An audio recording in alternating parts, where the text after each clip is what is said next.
am Jennifer, and today I would love to share the Christmas story with you. God sent the angel Gabriel to visit Mary in the city of Nazareth in Galilee. Mary was a young woman who was engaged to marry Joseph, a carpenter of Nazareth. The angel spoke to Mary and told her, "The Lord is with you, and you are greatly favored." Mary was troubled because she did not know what the angel meant. Then he said, "Do not be afraid, Mary, for you have favor with God. You will have a son, and you shall call his name Jesus." "How can this be?" she asked. The angel answered, "The child who will be born to you will be the Son of God." "Let it be how you have said," she answered. The angel of the Lord also told Joseph about the coming of Jesus.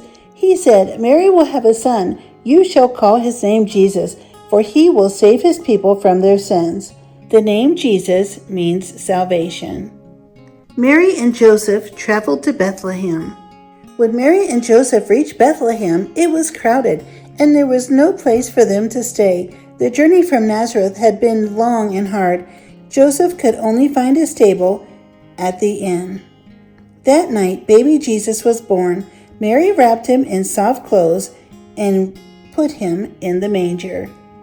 Shepherds were watching their flocks by night near Bethlehem. Suddenly the angel of the Lord came near with a great light.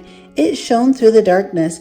The shepherds were afraid. Why had the angel come to see them? The angel said, "Fear not, for I bring good tidings of great joy, which shall be to all people. For unto you born this day in the city of David a Savior, which is Christ the Lord, and you shall find the baby wrapped in swaddling clothes, lying in a manger." Many angels sang, "Glory to God in the highest." The shepherds left their flocks at night and hurried to Bethlehem, where they found Joseph, Mary, and baby Jesus lying in the manger. The shepherds said, "An angel of the Lord told us the news," and an angelic choir sang, "Praise to God." On the way back home, the shepherds told everyone along the way about the Savior's birth.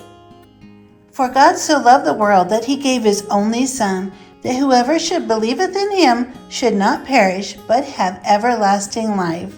I am so happy you are here today to hear the true meaning of the story of Christmas. Thank you so much for being here today. I wish you a very merry, beautiful, blessed Christmas.